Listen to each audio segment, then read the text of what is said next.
after his crucifixion, after his resurrection, that will be in existence even at the time of the end of the nation of Israel. Now, looking at chapter 2, we have this portion of Nebuchadnezzar's dream, which we're not going to go into, except to say, of course, that it was the Babylon, the Medes and Persians, the Greeks, and the Romans. And the 2 legs have nothing to do with 10 other kings, as many people say. Because when you look at the whole picture that describes the 4th kingdom, it's as strong as iron, but it's mixed with clay. The kingdom includes the legs and the feet and the toes. And when the stone comes down from heaven, it will crush all of the kingdoms, the whole 4, in verse 44, and bring them to an end.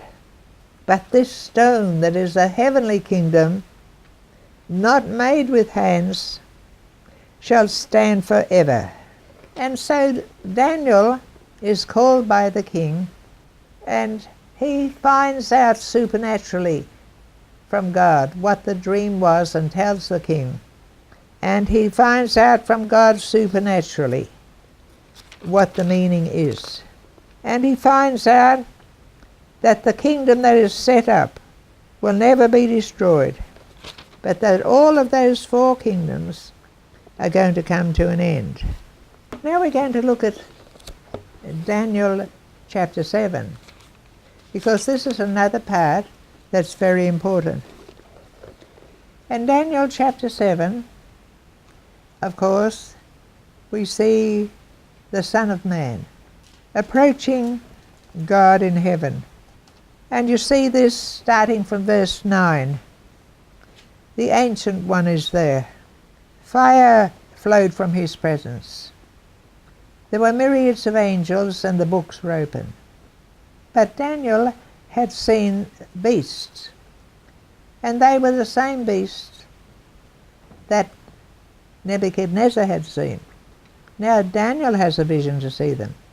And the 4th beast, of course, is Rome, that comes against God, because it says in verse 25, he shall speak words against the Most High, and shall attempt to change the sacred seasons and laws.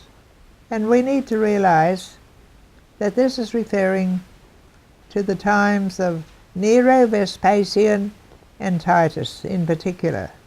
But it all amounts to this.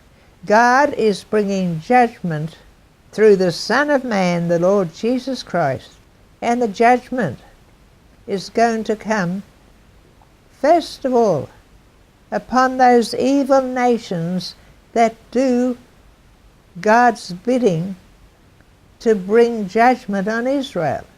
The children of Israel were in Babylon because of their great sin. Babylon acted according to its satanic nature, and they captured the children of Israel, took most of them back to Babylon, captured the priests, took the holy and valuable things out of the temple and took them back to Babylon. So God is going to punish Babylon. He's going to end it, which he did. And then there were the Medes and Persians, and they also acted against Israel. So they have to be judged and come to an end. Then there is Greece. Yes, Alexander the Great even went to Jerusalem.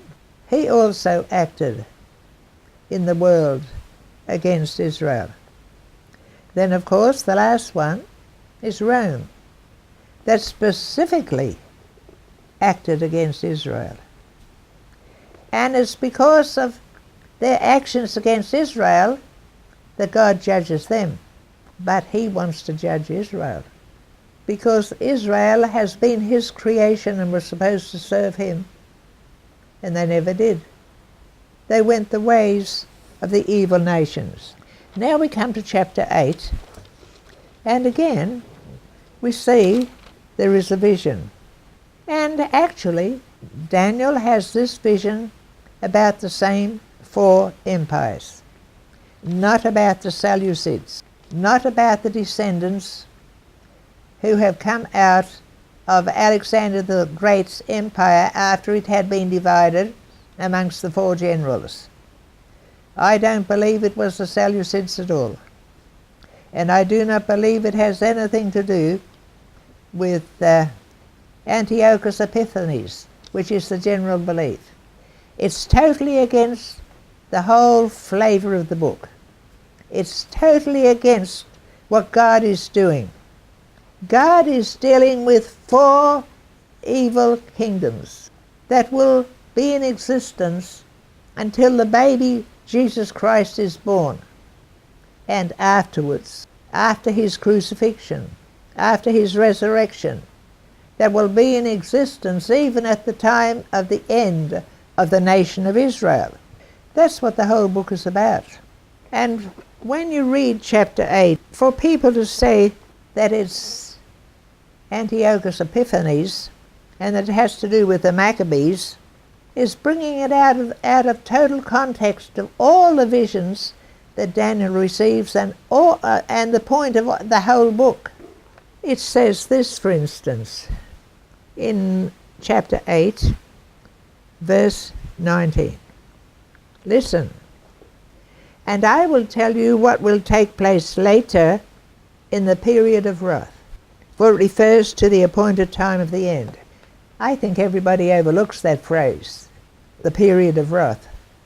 I've never seen any comments about it from those who follow Antiochus Epiphanes.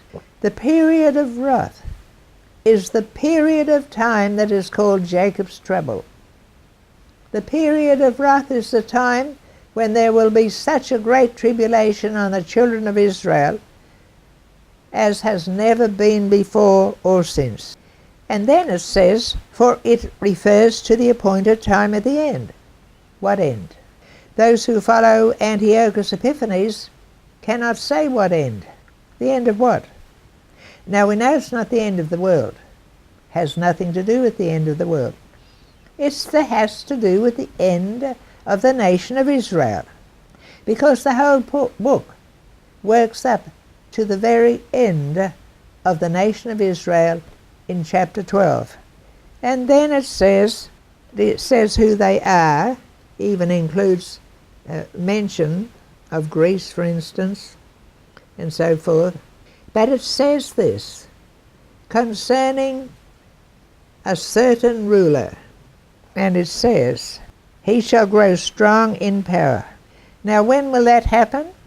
Verse 23. At the end of their rule, which is the rule of the 4, those leaders of the 4 animals that are spoken, when the transgressions have reached their full measure. Now Jesus said a similar thing. He said to the generation of his day, it could be in Matthew 23, I've just lost where it's found. And he said something like this, that all the blood shed by the nation over the years of the prophets, and he even names 2 or 3, until this day, and when the transgressions have reached their full measure, he said that the full measure of the sins of Israel will be reached in your generation, Jesus said to the people he was addressing. And he was saying, God's judgment will come upon your generation. And it's those particular words have reached their full measure that is spoken here in the book of Daniel. Now it's very noticeable that there are different phrases in the book of Daniel that are repeated verbatim by Jesus. That's one.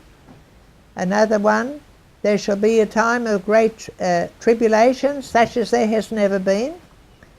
Another one, the words desolation that he used.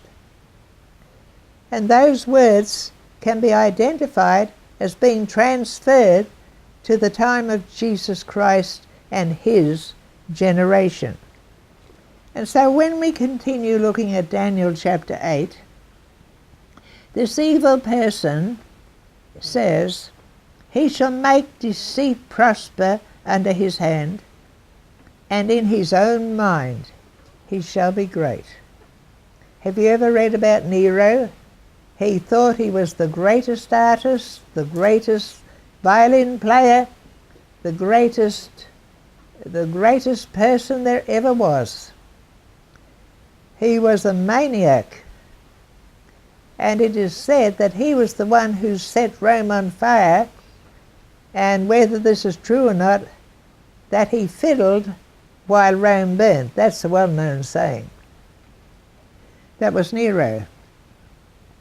But it says this at the end of verse 25.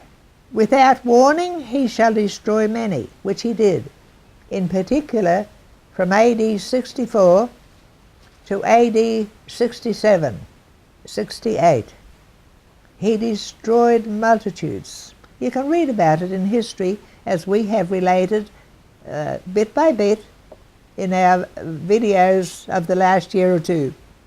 And it says, "He shall even rise up against the Prince of Princes." There's only one person who's the Prince of Princes. That's the Lord Jesus Christ.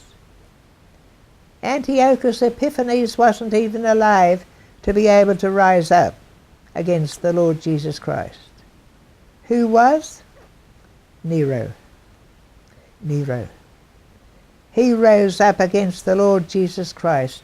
He was the one who first of all sent Vespasian down to Palestine to continue a war with the Jews that the Jews were always inciting from their own side against the Romans.